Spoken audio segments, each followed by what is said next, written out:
guys, it's your girl Okwe, and today we'll be talking about the latest episodes of Real Housewives of Potomac and the latest episode of Married to Medicine. I don't know what's wrong with my voice. Probably the weather. I hope you guys are doing well. I hope you guys are doing great. If you're new here, hey, welcome to the channel. I hope you stay and I hope you enjoy what you watch. And if you're a returning viewer from day one, thank you guys so much for all the love and support.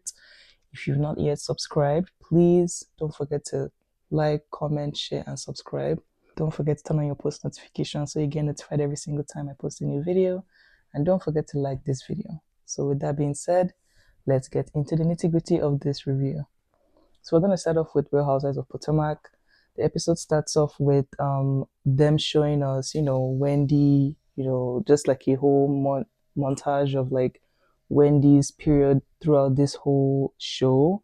And then we are taken to the arrest, the mug shots, the news headlines and all that. And then we're now taken to 1 week after we're arrested, and we see Wendy and Eddie having this conversation on their couch in their house. I don't know what was up with Wendy's voice. I guess it was to buttress, the sadness and the whole emotions circulate, the whole emotions around, the arrest and all that. But it was just so unlike Wendy. The voice was just so unlike Wendy. And I know some of you would say, oh yeah, like that makes sense because she's obviously going through a lot right now and all that. So she looked very downcast. But I just feel like, to me, it just felt a little bit performative. Like you could see her actively trying to force the tears out. And Eddie too is like playing along with this role. And I was just like, okay, I sympathize with this family, but at the same time, this just looks very theatrical, in my opinion. Let me know if you guys got that vibe as well. I just didn't really connect to that scene as I would have expected to, because I just felt like it was very overly dramatic. Like it didn't feel authentic to me. But in general, I know it must be very difficult going through this whole thing, for her family and her kids especially. And I just hope that justice is served, whatever that means. And, if they are not guilty, I hope that they are proven innocent. If they are guilty, I don't know. I just hope that the children are protected at the end of the day, ultimately, depending on whatever the final verdict may be. It's honestly just the kids I feel bad for the most part, because you guys are adults. If you guys did these things that you have been alleged to do, that is a poor choices made by you guys, that you are making your innocent children suffer. So it's just going to be interesting seeing how this whole thing plays out. And yeah, that's pretty much what I have to say about that. So we're fast forwarded to 3 months after, which is now the reunion. The ladies walk in, they look gorgeous. I think I already talked about my favorite reunion looks, which are Wendy, Angel, and what's her name? Karen. Those are my top three. Everyone else was okay. I would say my least favorite was probably Giselle and Ashley. But yeah, overall, they all look nice in their red. They walk into the set. Andy is helping each and every one of them sit down. I think before that, in the back room, when Ashley and Giselle are getting ready, they're talking about Wendy and how they think Wendy should show up today. They're saying like, oh, she should come as a nun, or she shouldn't show up at all. Like if they were her, they would just like not show up at all, or they would just come quiet as a mouse type of thing. And I'm like, this is a very different reaction to how you guys wanted Karen to show up last season, because Karen pretty much did a no show and everybody was like, not happy with that like that. So it's very interesting now that when Wendy is in this type of situation, you are saying, oh, she should be quiet as a mouse, she should not talk much, she should be a nun, she should this and that. You have so much to say, which is completely the opposite of what you were saying about Karen. But oh well. Anyways, they all sit down on the set, and I think Wendy is the only one that they're waiting for now. Wendy eventually walks in and she looks stunning, like she is the best dressed. You can see that she completely took over the room, like all the ladies were gushing over her look. And yeah, they start the reunion.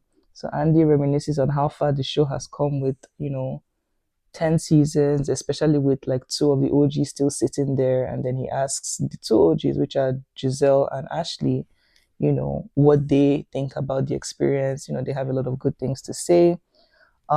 Giselle even says, she thought that I think Andy asks Giselle what she thought about Ashley, getting into the mix of things in the beginning, and she was like, "Oh, Ashley has always been a great addition, blah blah blah," and all that. And I'm just like, I find that very interesting because as someone that watched the earlier seasons when Ashley came in, I think she came in like middle of season one.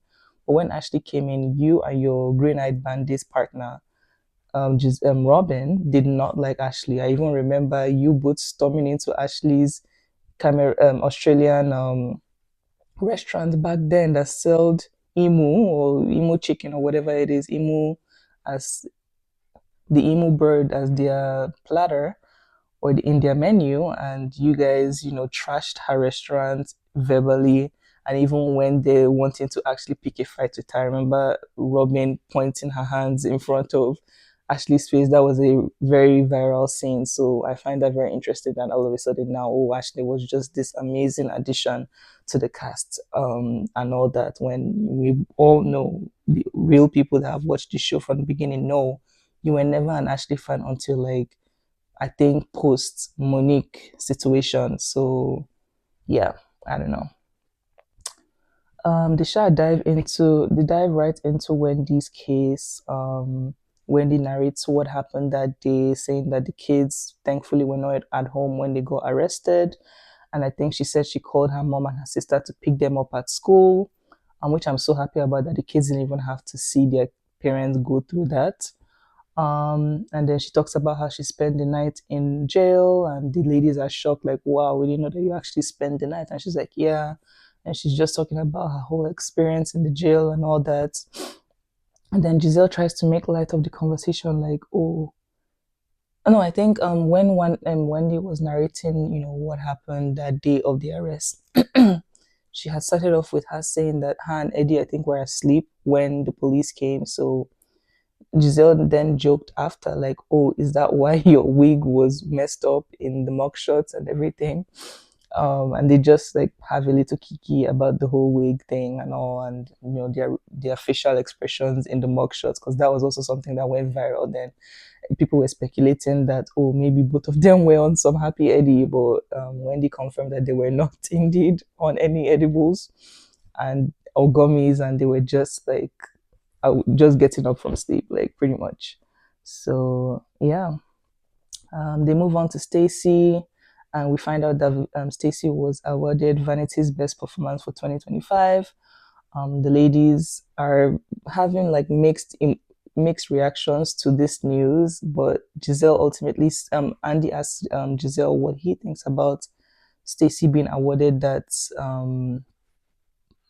award, and she's like, yeah, like a lot of sad and dark things have happened in our show this past few seasons, and it was nice that at least something good was recognized and all that. So I found that very mature of Giselle to at least say that, okay, yeah, like congratulations. I guess in her own way that was her saying congratulations.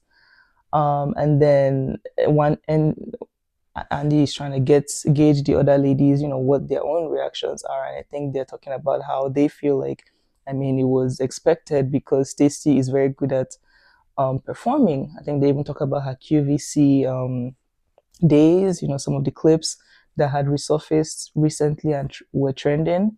And the ladies were just like, yeah, like that QVC Stacey is the QVC Stacey we see all the time. Like she's always doing something, like it always feels like she's performing, it always feels like she has the cameras on her and all that. Her voice is not the same compared to like certain situations. I think Tia was saying that, oh, she has heard Stacey speak in different settings, like when the cameras are down she has a different vibe to her tone, and then when the cameras are up it's like she has this elevated performative tone to her speech. But I guess Tia and Stacey ultimately get into it about accents. Stacey doesn't like that Tia said that about her. And honestly, I'm on Tia's side with this one because I do feel like Stacey does put on a performance. Now, is it harmless? Absolutely, but the truth of the matter is Stacey does put on a performance that you can tell. But people just say it's funny and all that. I don't have a problem with it. The thing I really have a problem with is her line, and we're going to get into that soon. Anyways, they go on to talk about TJ. She still denies that she never paid TJ. He was never a hire boyfriend for hire type of thing. Blah blah blah. She never paid him. The things that he's accusing her of doing was a lie. Blah blah blah. They talk about her divorce, and Andy asks her who filed first, and she says it was her, which I find interesting again because in that same moment she was caught lying because when they were showing the flashbacks of how the ladies talked about her divorce this whole season, there was a particular moment where she showed the documents that she received for the divorce, and it was highlighted on our screens in the show, and we saw that Timo was the plaintiff and Stacy was the defendant.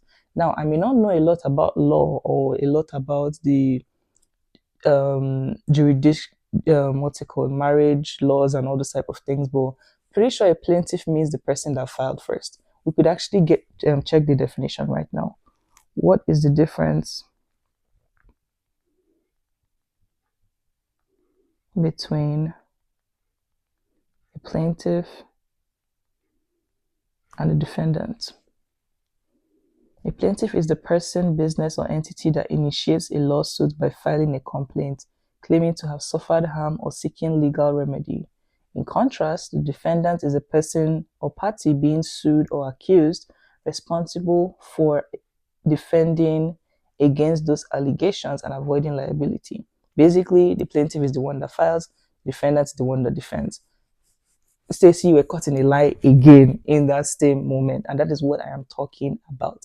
People say, "Oh, Stacey's lies are harmless, this and that, that and this," but it's like Giselle's lies started off harmless until they started becoming dark. I have always held the same standard with lies. Like when Giselle lies, I call it out. When Ashley lies, I call it out. Anybody that has lied on this cast, I have called it out. Me personally, I'm not gonna give Stacey a pass just because it's harmless. A lie is a lie at the end of the day. Is it of the same magnitude of the lies that have been told on this show? No. I just personally do not like liars, and I'm always gonna call out liars. And that is honestly the thing that is stopping me from fully liking Stacey because she lies about the most stupid things. And if you can lie about the most stupid things, what else can you lie about? It's just a matter of time before you start lying about the big things. Are people just waiting till we get to that point before they start to call out Stacey and the whole fog on their eye begins to clear that okay, this chick actually lies? Sometimes I even see online people saying, "What did Stacey lie about?" Are we in the twilight zone? Are you guys not watching the same show? Stacey has lied about TJ, Timo, Chris, like so many things in just the span of the 2 seasons that she has been in this show. Like, am I the only one not clocking the tea? Am I the only one that is seeing this? So no, I'm not gonna give Stacey a pass just because it's white lies. It is lies at the end of the day. Stop lying. Like it was so clear. It's like I just sighed on my seat when I saw that moment because I'm just like, again, she just lied. This is the same thing they're talking about. This is the same thing they're talking about. Anyways, we talk about the whole Timo, Tia, and Stacey situation. And Stacey is still not really taking accountability.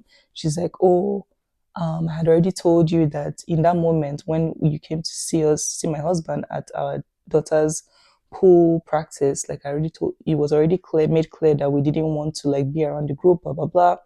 And for you to like put me on blast, I guess, to Wendy and Eddie when you were having dinner with them, talking about I was supposed to come and all. She just kind of started saying stupid things, and I'm just like, "Boy, you did lie. Can we just own up and say I was wrong?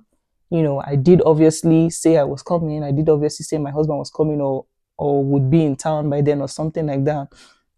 And I slipped up in the moment with Wendy and Eddie, or even on up that okay, you feel like because of the thing that Wendy and Eddie did last season with the whole bring Eddie out situation with TJ, I still have unresolved feelings with Wendy, and I just didn't want to own up to them then.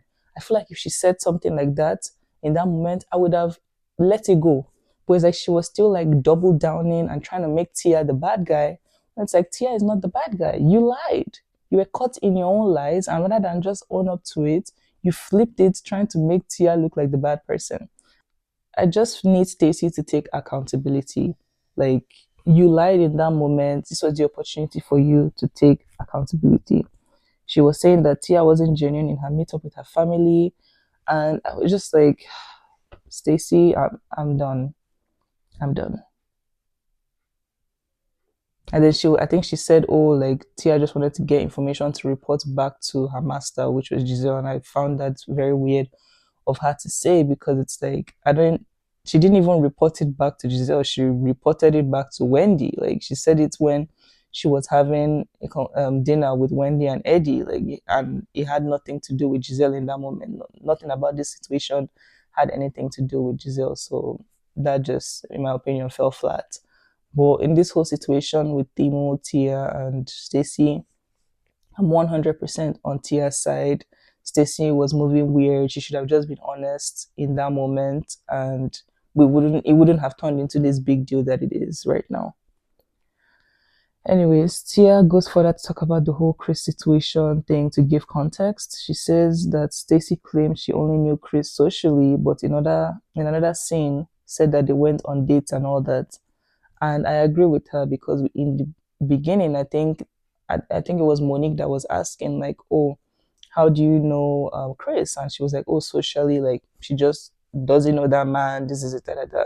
And I remember the time when they went on their first trip, I think it was to Nevis, when the cameras were down and it was like a CCTV camera at the top, where we saw her talking to Ashley and somebody else saying, oh, her and Chris Samuels went on a couple of dates. So how can you say you know somebody in like passing and all that socially, but at the same time in another scene you're like, oh, you went on a few dates with this person? Again, it doesn't make sense. Like, just be honest. That is another case of her lying that I'm saying, that I just feel like people are just glazing over. Granted, Stacey's dating life is none of our business. But if you're asked about it on a reality show that you are on, why not just be honest about it, rather than this whole making this whole lies and letting people to speculate what is and what isn't? If you just cleared it up from the very beginning and was just honest about it, like, yeah, went on a couple of dates, dated a little bit, but it wasn't serious, we cut it off, that would have been fine. Why deny it, deny it, deny it, and then in one other sense say, oh yeah, we did go on a couple of dates? Like, just for me, just own up. Like, Stacey, just live your life and be honest. At the end of the day, I just need honesty from Stacey. I just need honesty from Stacey. I don't think her dating Chris Samuel is that deep. You know, if maybe she said, yes, we went out on a date and all that, and I'll be like, oh, this is it, and that. No, I just want her to be honest, because right now she's being dishonest about it. And that's what I have an issue with. And I guess that's what the other ladies have an issue with. I don't care about Giselle, because Giselle lies all the time, but the other ladies, they feel like she's lying. And yeah, she is lying. Um,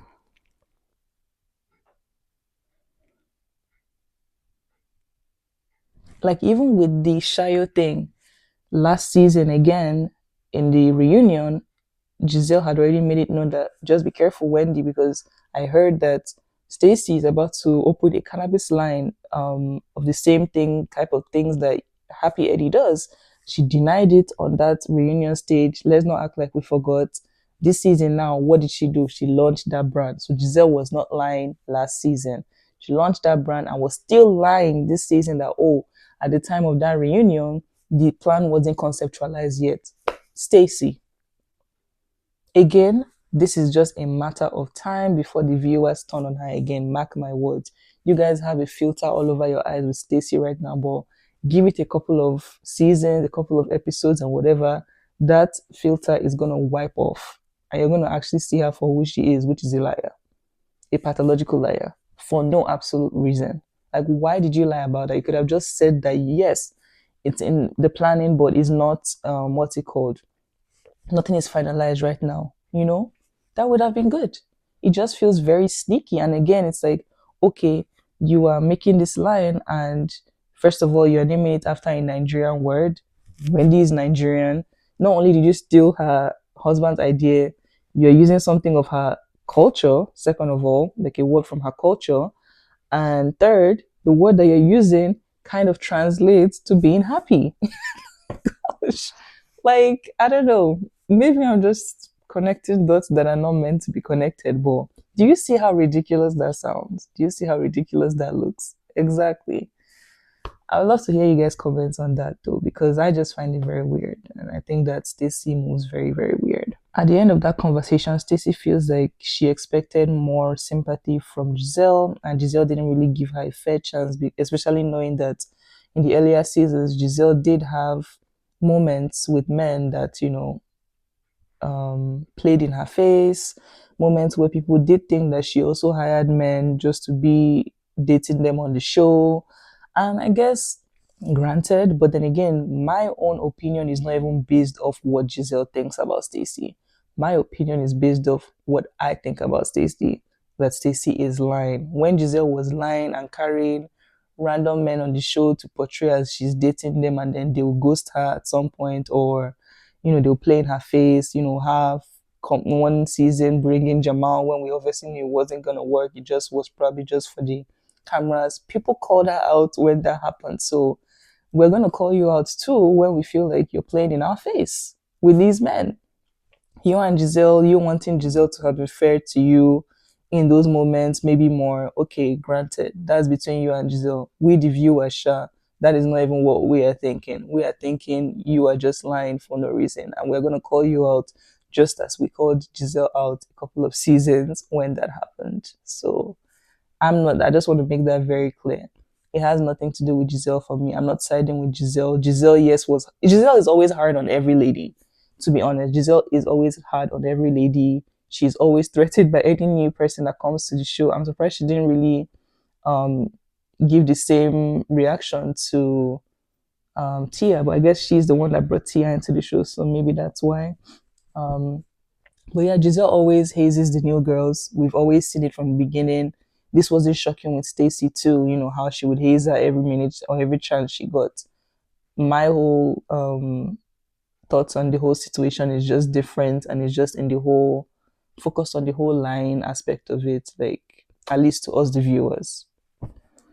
Um but yeah, at the end of the conversation, Stacy says that she would plans to be more direct moving forward, in the group, and will work on things, moving forward in terms of how she portrays herself, how she owns up to things, and all that.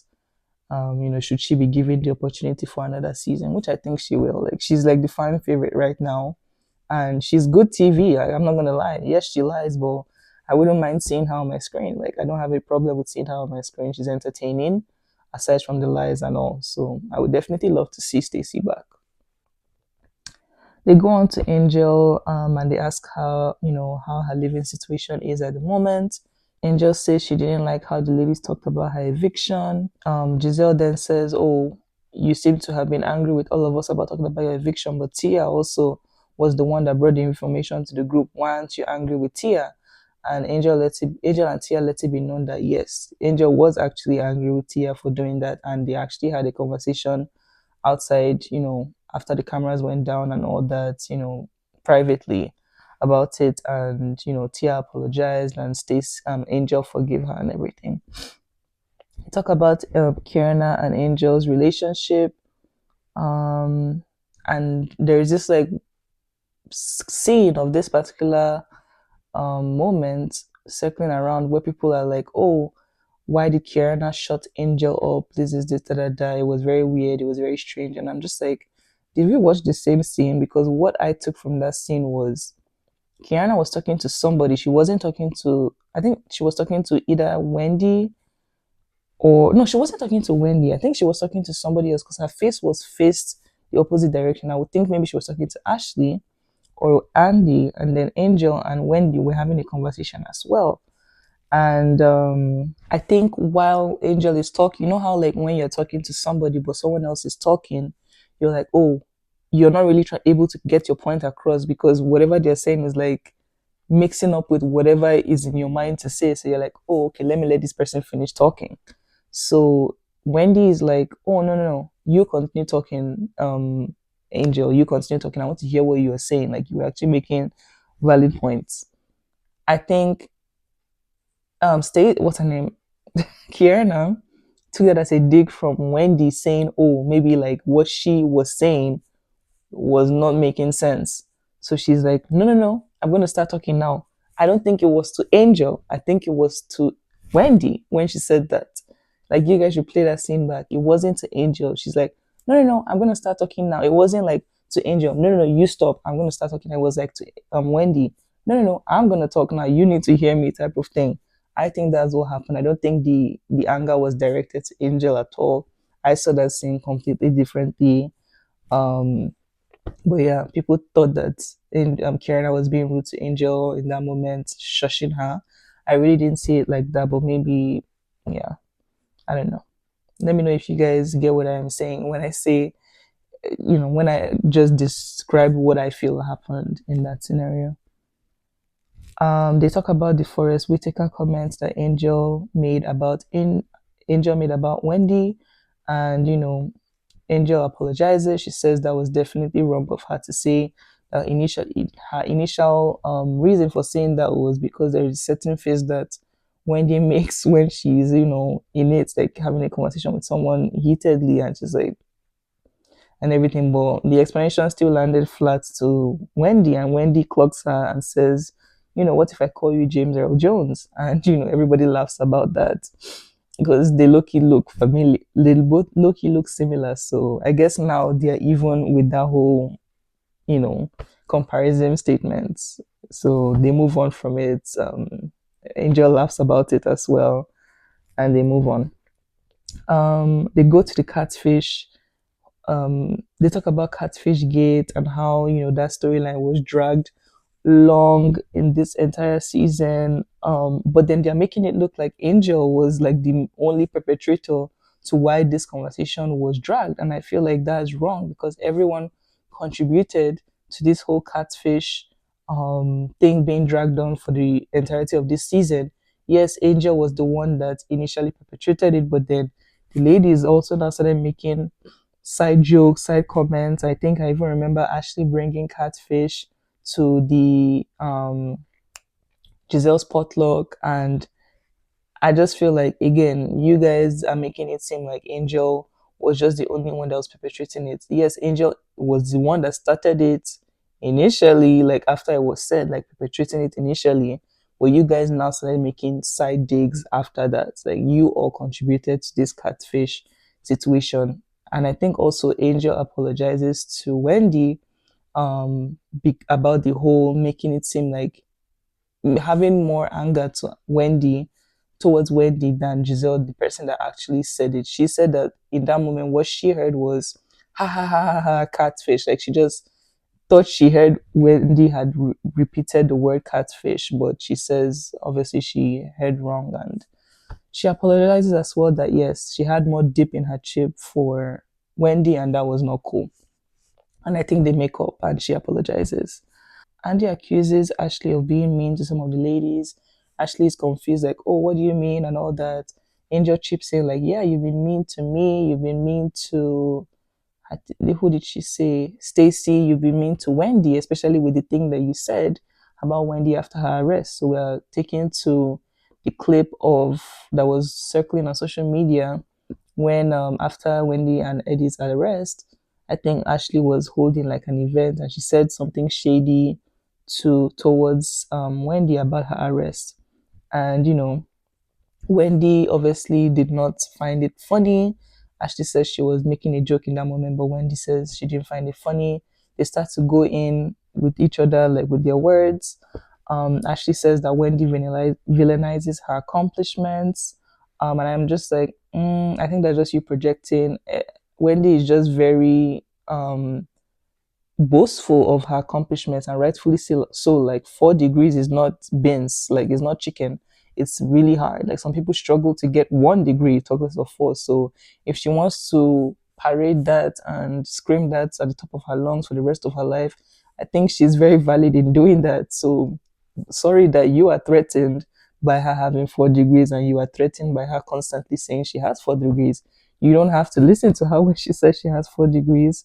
So I just feel like that it makes sense as an excuse to why she said something so vile like that. And it's also exposed that even after the arrest, I guess after even after that whole situation and after BravoCon where Ashley tried to apologize to Wendy and Wendy shut it down and didn't accept the apology. Um, I think Stacey had messaged Ashley, talking about, how she was feeling so sad and worried about Wendy's family and especially the kids. And Ashley was pretty much like she didn't really care. This is this da da da. Wendy is always coming after the other ladies, and it was just not the most kindest message that Ashley sent to Stacey about Wendy. And Wendy brings that up because I guess Stacey ended up showing Wendy the text, and they're going at it, like Ashley and Wendy. Um, and that's pretty much where the episode ends. The episode ends with them still going at it, and I'm sure it's gonna continue with the next episode with them going at it still. But again, Wendy is right in this moment. Ashley was definitely shady, messy, and mean spirited with what she said about Wendy in that clip that surfaced in her show. So, and I just want her to own it and stop like talking about, oh, you have always come for the other ladies in the past. That is completely different. Wendy showcasing her 4 degrees and shouting she has 4 degrees and all that does not compare to you talking mean spiritedly about a case that is currently going on with her that could actually affect her family, affect her livelihood, affect her children. No, you don't do that. You don't do that. If you have common sense and if you have etiquette and proper, you know, upbringing, you would know you should not do that. So, yeah, I'm Team Wendy on that one. But that's pretty much the end of my recap for Real Housewives of Potomac. Now we're gonna go to Married to Medicine. Hey guys, welcome to another subscriber shout out. Today I'll be shouting out Ose Debunks. She is a YouTuber who makes videos from vlogs, lifestyle content, trading videos, and all that kind of stuff. So if you are interested in that, definitely check out her channel. I will link it in the description box. And yeah, if you would like to get a free shout out as well, follow the instructions on the screen and the instructions in the description box to get featured in my upcoming long form videos. And yeah, that's pretty much it. Back to the video. So the ladies are still in Florida and it's the next day. They are planning to go on a yacht. You get to the yacht location and the yacht looks beautiful. Contessa did her big one on this. It looked very nice because we know in the past seasons the ladies have had a hit or miss when it comes to yachts in this show. So I really think the Contessa did her big one and the yacht just looked really nice. They're having a good time. So good that Heavenly kisses Simone on the mouth. And in Simone's confessional, she's like, this must have definitely been the case of betrayal because I'm not taking this case as, oh, a truce. I'm still obviously having some reservations with Heavenly and all that, but she makes joke of the kiss in the confessionals, calling it the kiss of death. And I found that very funny. On the other hand, the men meet up and we find out that Scott is partially blind. I think he had glaucoma and recently did like a surgery or something. So one of the, I think it was Curtis that was directing him, to sit down and all that.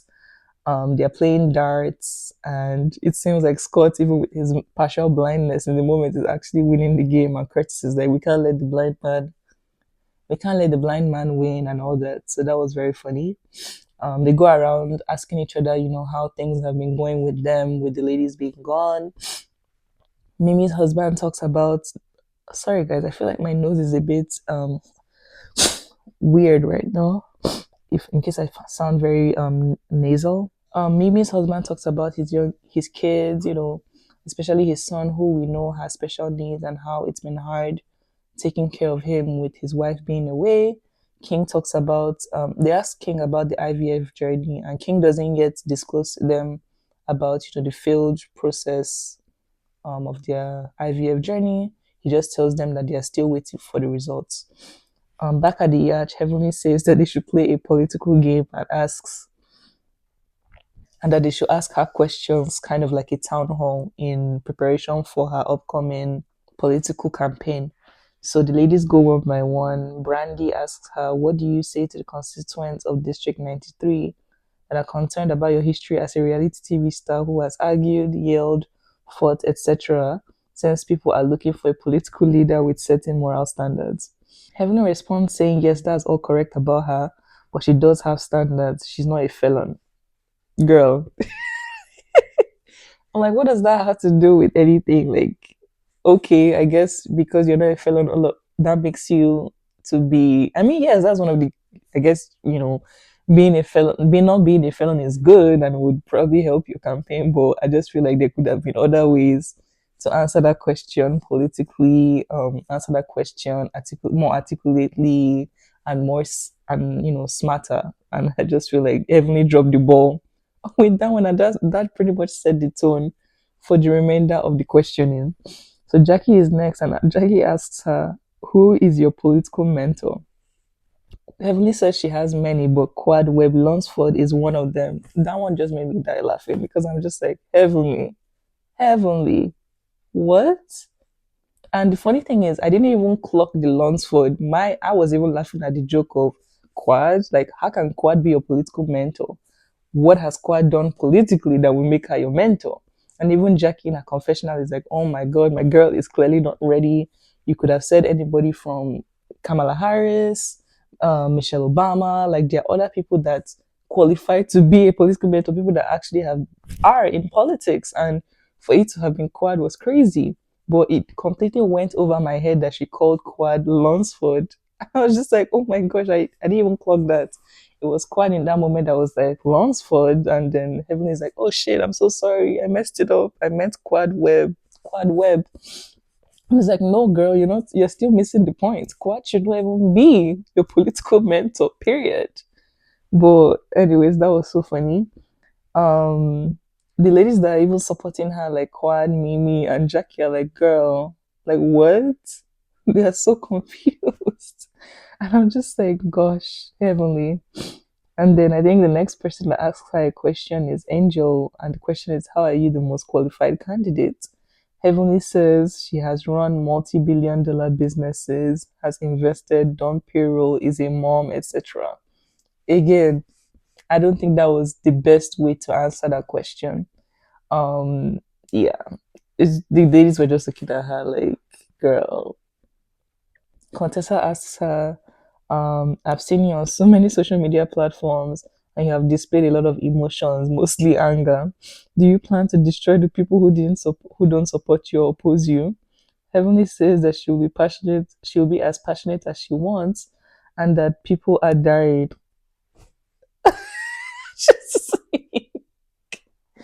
Heavenly, oh my gosh. And then Contessa is like, well, you didn't answer my question. That's not what I asked you.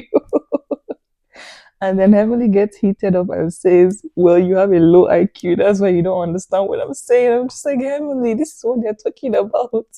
You're literally proving Simone and Simone Brandy and um, Toya's point by saying that you're not ready and maybe you're not the most qualified candidate for this, because tell me why you failed completely each and every one of the questions that you were asked. And these are your friends even asking you these questions, and even got heated at some point about the questions that were asked. If you're getting heated at this point by your friends asking these type of questions or not able to answer these simple questions, I'm a bit worried for you, girl. I'm very, very, not a bit. I am worried about your campaign at this point, and I hope that you get it together. But yeah, that was a very funny scene for me. Just a mess. Um, I think Heavenly definitely needs to go back to the drawing board on this one. But they end up going back to their villa. The next day, they're planning to go home, but before that, they're sitting down for breakfast before the flight, and they're talking about the Met Gala. And it seems like this time, Toya is the one that is the chairman for this year's event.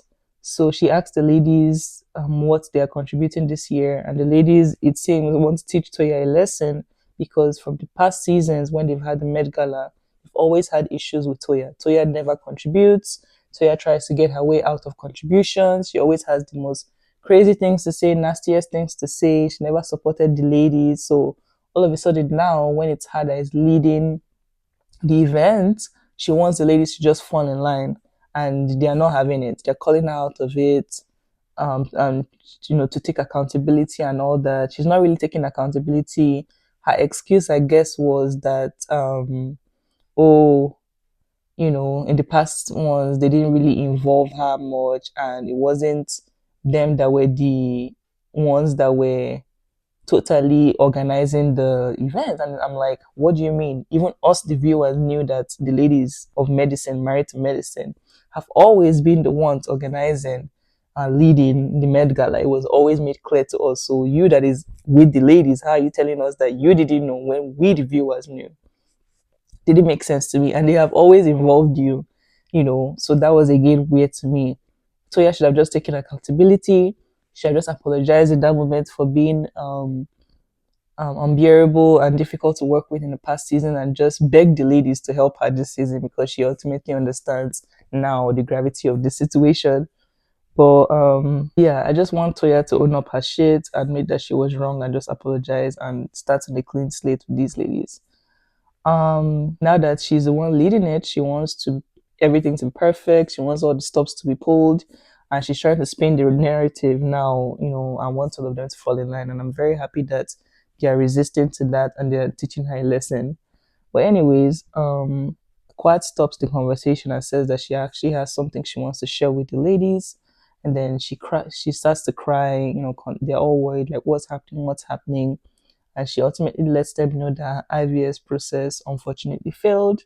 Ladies rally around her, which is so heartwarming to see. And honestly, what I love about Married to Medicine, the sisterhood, you can tell is very real. Yes, they may fight, they may have their ups and downs and everything, but I feel like in the times that matter the most, they always rally around each other, and this was very beautiful to see. I know in the past few episodes when she got the news and it was her and King that were together and she started crying, I said that I didn't really connect to that scene. I don't know if it's because maybe King was there and I just don't see their relationship being the best this season, but seeing her cry her heart out to her girlfriends in this episode brought me to tears. Like, I was actually very moved. Like, oh, it seems like Kwa did really want this process to work, and she's even talking about how she wished she had listened to Simone and what's her name, Jackie, when they were telling her to freeze her eggs back then when she was with Greg, and they're like, oh no, don't look at the past, look at the present now. You're gonna have those children. Don't let this be something that makes you feel less than or anything. They're just very uplifting in the moment, and I just really found that very beautiful to see. And see how far that they have come as a group. So I'm praying for Quad. I pray that um, she has a kid. I don't think she should have a kid with King. I feel like she should probably just do the process on her own. Because he's giving already sperm donor. So if he doesn't really, it seems like he doesn't really want to be a part of the process. He just wants to provide the sperm and give her this child that she wants, even though he doesn't really want it. So if that's the case, you may as well just get the kids on your own, like get an actual donor and do it by yourself, and don't even have him attached to it for him to not be giving you problems in the future. Anyways, they're not even together anymore from what we see on social media. So hey, you may as well just do the whole sperm donor process, and not attach any other random man, or and not attach any weird man or any crazy man in your life to it. Like, at this point, King and Gregory, with the way he's been acting and the way he acted again in this episode, and we'll talk about it later, is just screaming how I think similar, or the kind of similarities that I feel that he has with Dr. Greg that we didn't really see in the last season that we're starting to see in this season. So maybe you're not having a child, or this process not working with him was actually God doing you a favor, because the things that we are seeing now, the viewers are not really making us confident to believe that your relationship with King was always great, and him maybe he wasn't the best partner to have this whole process with. Just my opinion. But anyways, yeah, the ladies rally around her. Um, in the next scene, they're back in Atlanta, and Jackie lets us know now that she is creating a new line of scrubs. I think that's a really good thing because we know that Jackie has been in the game for years. Like, Jackie has been a gynecologist and OBGYN for like God knows how long. So it makes sense for her to launch her own scrubs line. However, I find it messy because we did just find somebody in this same show, this same season, celebrating a scrub line that they just also released. That is Angel. So is it good that Dr. Jackie is releasing this scrub line? Yes, because I feel like she knows a lot and it would definitely be a good, well designed scrub line. However, do I also think it's messy? Considering one of your classmates just did the same thing? Yes. But I'm sure people are not going to call out Jackie because, oh, it's Jackie. Stacy is doing the exact same thing or did the exact same thing on Potomac, and I called her out on it. We called her out on it and all that. So I'm hoping that people use their brains and do the same thing with Jackie. Yes, Jackie has more expertise, I guess, but it is still messy. It is still messy. It is still messy. Quad and King. Just this interaction with Quad and King just made me ask myself, does this guy actually really like this lady? Like there's a lot of tension between them. But anyways, Quad is giving him the details of the trip. He just seems very uninterested. Just seems like he just wants to eat his food in peace. He's just making snark comments like, oh, um, I'm about to be done with my food. Can we get to the good part? I'm just like, damn, can the lady speak?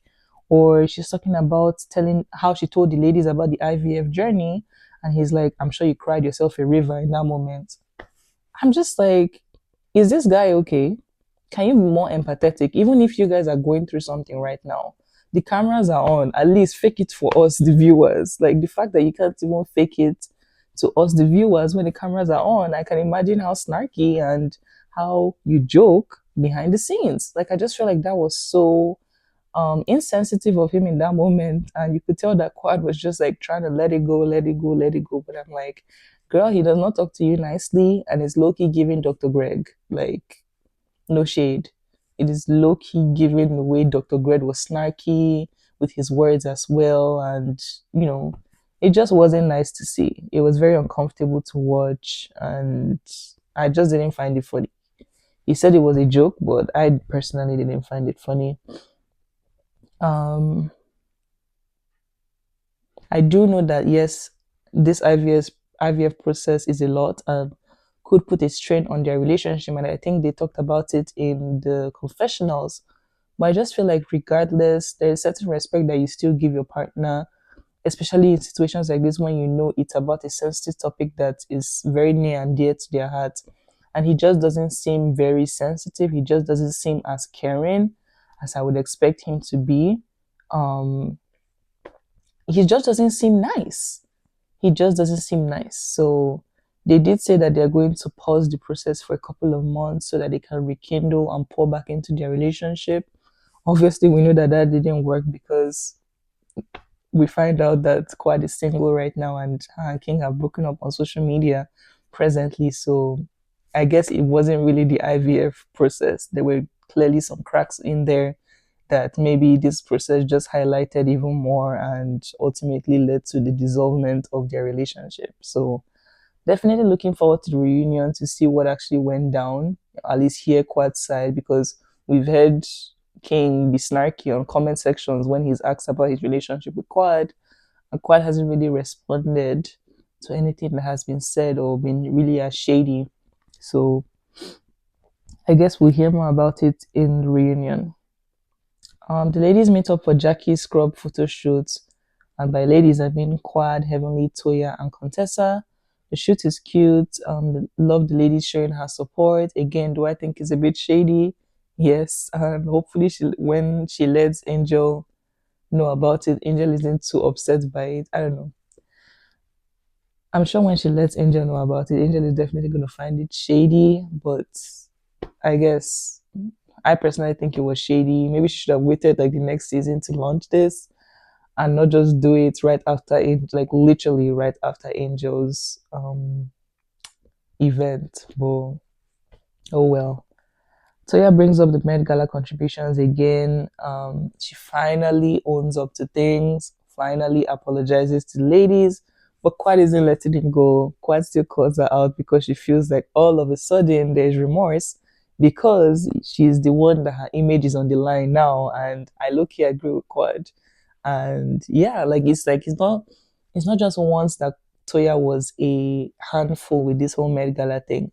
Every season of this Met Gala, she has always been an issue. I think this is the third Met Gala that they're having. So the past two that they've had, Toya has been an issue. So I can see why Quad doesn't want to let it go because now we know the only reason why you are remorseful is because your image is on the line.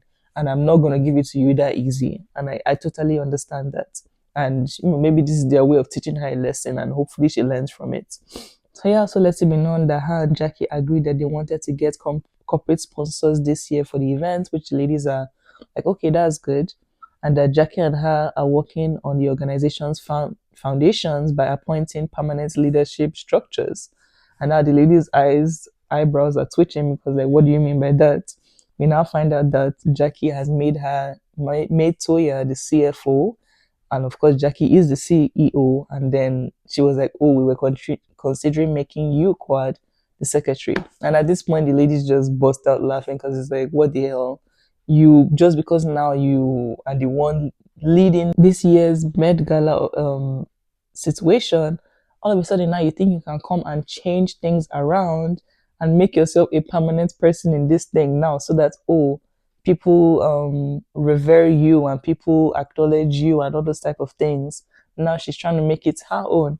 And Heavenly is like, I cannot believe that Jackie is making or allowing Toya have this much say in this event when considering Jackie has said a lot of nasty things about Toya regarding this whole Met Gala thing. And Heavenly obviously Messias lets it be known in that moment that Jackie doesn't like you. Jackie has said this and that about you. This is this, da, da, da. Jackie, I'm so disappointed in you that you're allowing this and all that. Jackie denies saying negative things about Toya. Probably a lie because we know that Jackie and Heavenly definitely talk trash about people in the show or people in their group. And, I would think that Jackie at this point will learn not to tell Heavenly deep stuff about, the ladies because Heavenly in an argument will always bring things to light. She would always throw you under the bus. So I don't know. That was just so funny to me.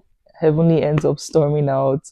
And while she's storming out, instead of calling Jackie Jackie, she's like, "Thank you, Simone." And she walks away and they're like, "What the hell?" When I tell you that Heavenly was the star of this episode, Heavenly was the star of this episode. She was making me laugh so hard. Like, she was making me laugh from the whole calling Quad Lunsford to calling Quad her mentor to this. I was just like, hey, maybe Heavenly needs some rest. Like, Heavenly is just stumbling over her words at this point.